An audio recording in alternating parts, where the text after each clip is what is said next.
हाँ, ये वो लोग हैं जो कुत्तों को एक साथ देखकर डंडा उठाकर उनके पीछे भागते हैं कि कहीं रोड पे दो जिसे में एक जान ना हो जाए, क्योंकि दिसंबर की इतनी ठंड में भी ये लोग सिंगल ही हैं। कोई बात नहीं। तो भाई 2024 आ गया और सबको happy new year. I hope you guys are doing good, doing well. नया साल आया तो मुझे लगा क्यों ना कुछ नया करते हैं, भले शुरुआती सही। Just do real deal how you feel. मैंने कुछ लिखा है, पता नहीं क्या है, सुनोगे तभी तो पता चलेगा। वैसे तो कुछ भी नहीं बदला, सब वैसे का वैसे ही है, नथिंग चेंज, सिवाय मेरा चाकू तलवार में तब्दील हो गया है। लेकिन खरबूजा अभी तक नहीं मिला, मतलब अभी तक किसी का खून नहीं किया, नॉट इवन खरबूजा। I am a pure virgin. वैसे तो मीठे गिदरों की कमी नहीं है हमारे पाकिस्तान में, लेकिन मकबूल वाले हम भी नहीं। लोग पता नहीं कैसे कुत्ती पटा लेते हैं, हमसे तो हमारी हमसाई ना पटती। लोग होंडा, मर्सिडीज, BMW, बुगाटी और ऑडी चला रहे हैं और हमें खोती रेडी भी नसीब नहीं होती। लोग मेरी स्क्रिप्ट चोरी करके अपने घर का चूल्हा चला रहे हैं और मेरे घर गैस ही नहीं आती। लोग दुबई में जाकर हनीमूनी खेल रहे हैं, मेरे साथ तो कोई अद्दी अदा भी नहीं खेलती। लोग अपने हेड पे से डैंड्रफ निकालने के लिए हेड एंड शोल्डर यूज करते हैं और मैं हेड एंड शोल्डर के अंदर अपना हेड दिए बैठा हूँ, निकल ही नहीं रहा। लोग आजकल खाने में क्या कुछ नहीं खा रहे, 10 डिशेस एक साथ हराम कर रहे हैं। और मैं कल ही एक मुर्गी लाया था, सोचा था 2024 में ज़िबा करके मोहल्ले में बांट दूंगा, और सुबह से वो मुर्गी मिल ही नहीं रही। लोगों के शहर अमीरों के डिफेंस लाइट जाती ही नहीं और गरीबों के पास लाइट आती ही नहीं। तो मैं चल पड़ा अमीरों के डिफेंस। गेट पे बेल दी तो गेट कीपर मेन डोर से आ रहा अपनी बेल्ट को सीधी करते हुए, पास आके बोलता तुझे भी अभी ना था। बोल क्या है? मैंने बोला मोबाइल चार्ज के ऊपर लगाना है, आप लगा दो, मैं बाद में आके ले जाऊंगा। तो गेट कीपर बोलता है घर के सारे स्विच मसरूफ है। मैंने बोला क्या मतलब? तो कहते हैं हाँ, बड़े स्विच से लेकर छोटे स्विच तक। तब समझा गरीबों के पास लाइट क्यों नहीं, क्योंकि बापडा के सारे खंभे अमीरों की स्विच में जो लगे हैं, बाकी सब छोड़ो, गेट कीपर भी।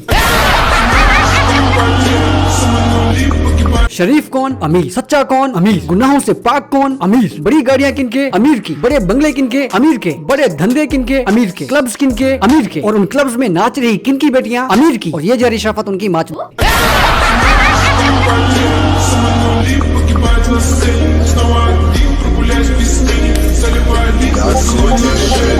अमीर लोग दुबई, कनाडा जाकर ऐश कर रहे हैं, एंजॉय कर रहे हैं, घूम फिर रहे हैं। मैंने भी प्लान बनाया अपने दोस्त के साथ, हम भी जाएंगे दुबई, कनाडा जाके घूमेंगे फिरेंगे। 3 मंथ पैसा जमा पूंजी करने के बाद मैंने अपने दोस्त को बोला मैं पैकिंग कर रहा हूँ भाई, तू भी कर। तो वो कहता है उसकी जरूरत नहीं पड़ेगी। मैं खुश हो गया, मैंने सोचा भाई ने अलग से सेविंग कर रखी होगी, कपड़े और शूज वगैरह दुबई से ही ले लेंगे। मैंने बोला बस ठीक है, मैं नहा के आ रहा हूँ। उसने मुझे एयरपोर्ट की लोकेशन भेज दी। मैंने बाइक पे राइड लेके वो लोकेशन राइडर को भेज दी। जाते जाते रास्ते में वो 2 बार अपनी बाइक में पेट्रोल डलवा चुका है और अब ऐसी जगह पे आ गए जहाँ तो पेट्रोल पंप तो दूर की बात कोई बंदा नजर नहीं आ रहा। तो बाइक वाला बोलने लगा भाई किडनैप करवाने का इरादा है क्या? 8 से 10 शोरूम में घुमा लो तो मेरी बाइक 10,000 से ऊपर की नहीं है। मेरी एक किडनी चाइना की है, दूसरी किडनी मावा खा खा के खराब हो चुकी है। आंखें मेरी कमजोर है, तभी मैंने काला चश्मा लगाया हुआ है ताकि किसी को शक ना हो। बाइक मेरी 40 की स्पीड से ऊपर नहीं जाती, लेकिन मेरे दिल की हार्ट बीट 240 क्रॉस है। हराम मौत ना मर जाऊं, दफन के भी काम ना हूं, आप प्लीज यहीं पे उतर जाओ। इतना दुखी मुझे कर दिया उस राइडर ने। मैंने भी ठान लिया 1 रुपया ऊपर नहीं दूंगा। इतनी दूर लोकेशन थी, 520 की राइड बनी। मैंने बोला दुबई जा रहा हूँ यार, कुछ तो डिस्काउंट कर। इतना भला राइडर उल्टा 50 रुपया मुझे देकर बाइक की चौक ऊपर करके वापस चला गया।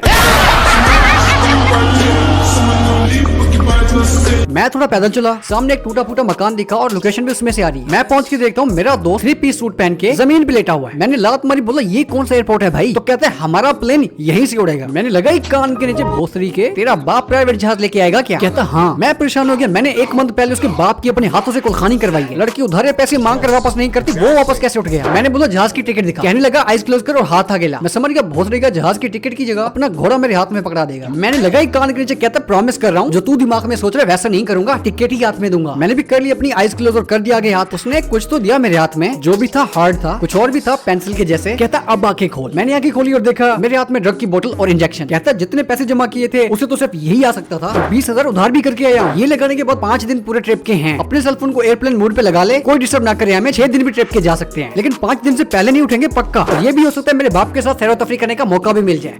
और अगर किस्मत बुरी रही तो पाकिस्तान में वापस आ जाएंगे। और जब बाहर लोग देखकर पूछेंगे कहाँ थे, तो उनको बोल देंगे लंदन, न्यूयॉर्क और कनाडा घूमने गए थे। उनको क्या ही पता चलेगा। इस बात पे उसने मेरा दिल जीत लिया। और वैसे भी जिस तरह के हालात हैं पाकिस्तान के, हमारा तो जिंदा रहना ही कोई फायदा नहीं। तरक्की हमारे बाप दादा ने नहीं देखी, हम देखेंगे।